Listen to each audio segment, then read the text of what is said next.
Lalu bagaimana modus penipuan dari love scamming ini dan apa yang harus dilakukan agar tidak jadi korban? Kita bahas bersama dengan pakar keamanan siber Pratama Dahlan Prasada yang telah bergabung bersama kami di Kompas Malam. Selamat malam Mas Tana, salam sehat. Selamat malam. Mas Tama, Yes, ini ya. Anda melihatnya love scamming ini dengan modusnya ini apakah ini jadi hal yang baru atau sudah sering terjadi?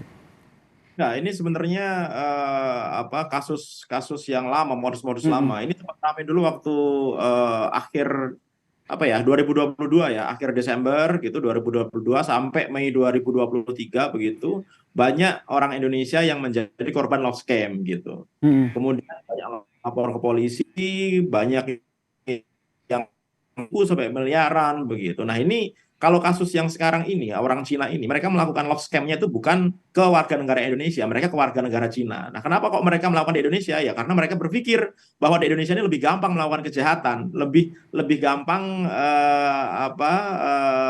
menghindar dari pantauan aparat gitu. Mm-mm. Sehingga mereka mereka melakukan itu. Dan kalau Sehingga kita akhirnya lihat server sebenarnya mereka ataupun tidak. lokasinya itu ada di Indonesia, begitu ya? Kalau kalau server sebenarnya mereka bisa menyembunyikan dari mana aja Ah, bisa ah, begitu. ah.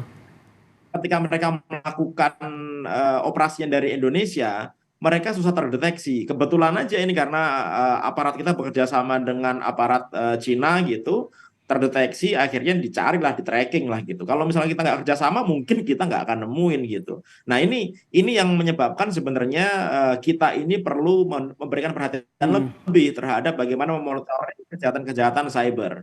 Nah, kalau modus-modus yang dilakukan oleh orang Cina ini, yang mereka menjadikan korban warga negara Cina juga, karena kan mereka bahasanya bahasa Cina juga kan ya gitu. Mm-mm. Sebenarnya mereka nggak langsung apa namanya ngirim video seks atau video porno gitu, Video enggak gitu. asusila begitu Love ya? scam Heeh. itu Love scam itu modusnya adalah dia melakukan pendekatan secara emosional gitu dengan korbannya. Kita lihat yang ditangkap sebagian besar adalah laki-laki. Artinya apa? Korban yang paling gampang terkena love scam ini adalah perempuan, termasuk juga di Indonesia.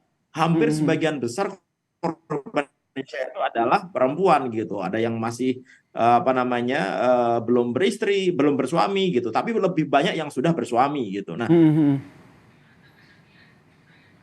ketika melakukan ya modusnya kemudian mereka saling agak nyerempet-nyerempet, kemudian buka-buka baju, kemudian video call seks dan lain-lain begitu yang sama si penjahat direkam.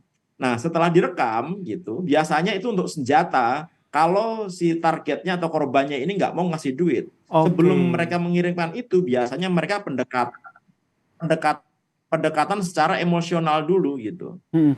Berarti emang Sebelum mereka mengirimkan dijebak video begitu seks, ya? mereka pendekatan.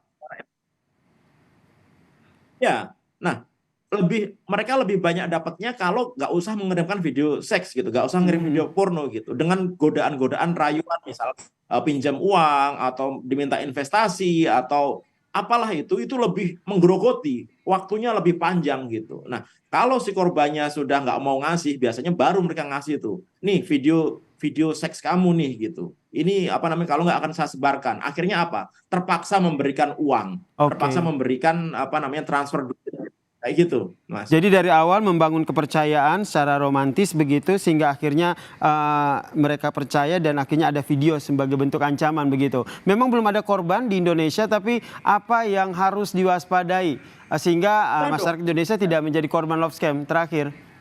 sudah dong. Di Indonesia sudah banyak Ya, ha, korbannya. ha. Di Maksud. Indonesia udah Mhm. banyak sekali korbannya, sudah miliaran uang yang hilang gara-gara love scam ini gitu.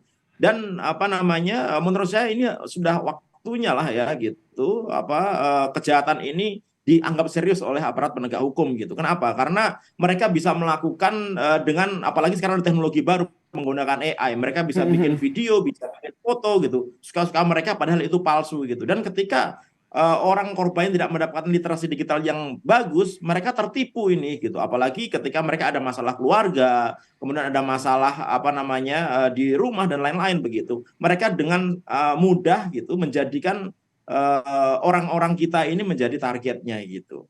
Nah, itu apa namanya, biasanya setelah setelah menjadi target baru mereka diperas, baru mereka diminta apa namanya uang dan lain-lain. Kayak gitu, Mas. Oke, kita berharap ini tidak ada jadi korban makin banyak begitu yang jadi korban dari warga negara Indonesia ya. Terima kasih Mas Tama selaku pakar keamanan siber telah berbagi informasi di Kompas Malam. Salam sehat. Terima kasih, salam sehat.